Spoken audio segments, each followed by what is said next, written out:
In today's world, everything is global.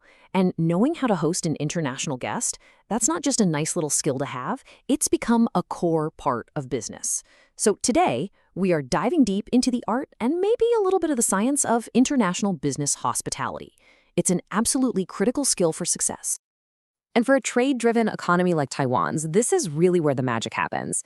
Every single major deal, every global partnership you can think of, it almost always starts with one personal interaction. These connections, they're the bedrock of business success.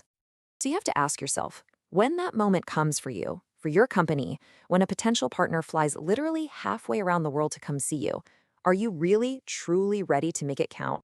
Because making it count is about understanding that for Taiwanese businesses, mastering this kind of international etiquette, it's not just about being polite. I mean, in a global market this competitive, it's absolutely essential. It's how you signal that you are a serious, world-class partner. I mean, just look at this picture. It really gives you a sense of the scale we're talking about. Taiwan's economy is so deeply woven into the fabric of the world, and it's all built on these strong professional relationships.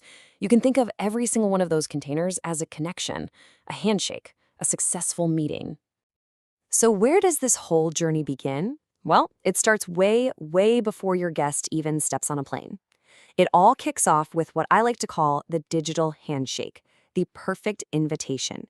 This is your very first shot to establish your professionalism and really set the tone for the entire visit. Okay, this slide right here, this is basically your cheat sheet. It breaks down a great invitation into 4 key parts. You've got to clearly state the purpose. Why are they coming? Then provide a detailed itinerary so they know what to expect. Emphasize your hopes and expectations, and of course, give them clear contact info. It's a blueprint for a smooth visit. And the tone you use is, well, it's everything. Just look at the difference here. We'd love to have you over. That's friendly, sure, but it's casual. But we would be honored to invite you. Now that sounds different. It conveys respect, sincerity, and a real sense of professionalism. The words you choose really do set the stage. Here is a fantastic example from our source material. See how specific it is? To discuss potential collaboration and give you an exclusive tour. The person getting this email knows exactly why they're being invited and what's in it for them. There's no guesswork. It's crystal clear. Now, let's talk about logistics, because this can totally make or break a first impression. A really great host thinks about the whole journey, offering to help with a visa, suggesting a few good hotels, or arranging an airport pickup. Listen, these aren't just little details. They show you're organized, you're thoughtful, and you genuinely care about your guest's experience. So at the end of the day, a well-written, professional, and typo-free invitation does so much more than just book a meeting. It builds confidence, it sets the stage for a visit that's going to be productive and positive from the moment they click open on that email. All right, the invitation's sent, the flights are all booked. Now it's time for the main event, the face-to-face meeting. This is where you really lock in that great first impression and start turning a promising connection into a real partnership. Think of this as your personal checklist for that crucial moment of arrival.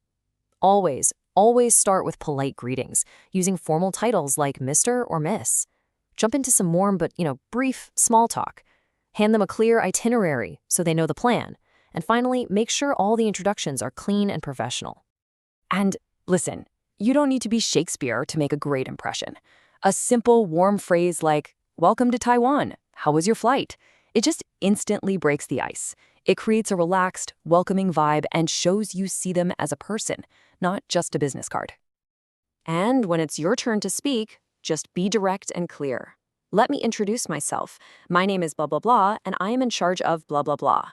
That simple sentence tells them who you are, what you do, and it projects confidence. When it comes to introductions, clarity is your best friend.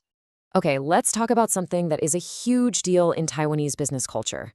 A lot of the real discussion, the real relationship building, it doesn't happen in the boardroom. It happens over a meal. The dining table is basically an extension of the meeting room. It's where trust is really built. So what do you even talk about? Well, stick to the safe stuff. Travel stories, local culture, those are always good. Definitely steer clear of sensitive topics like politics or religion. And, this one is non-negotiable, always ask beforehand, do you have any dietary restrictions? That small gesture of thoughtfulness speaks volumes.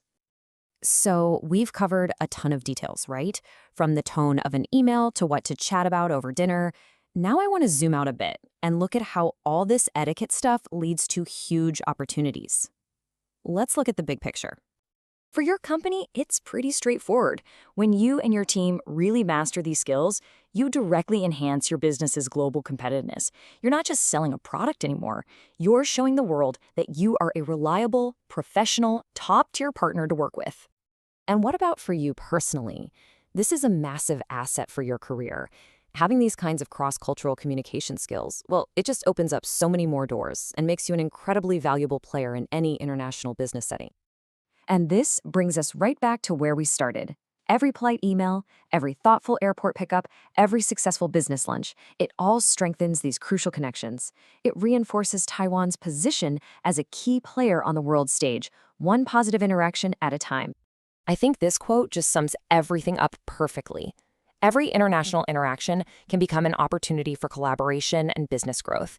It's never, ever just a meeting. It's always a strategic opportunity.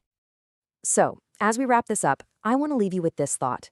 Your next international meeting, doesn't matter if you're the host or the guest, it's an opportunity just waiting there for you. The only question left is, how are you going to use it?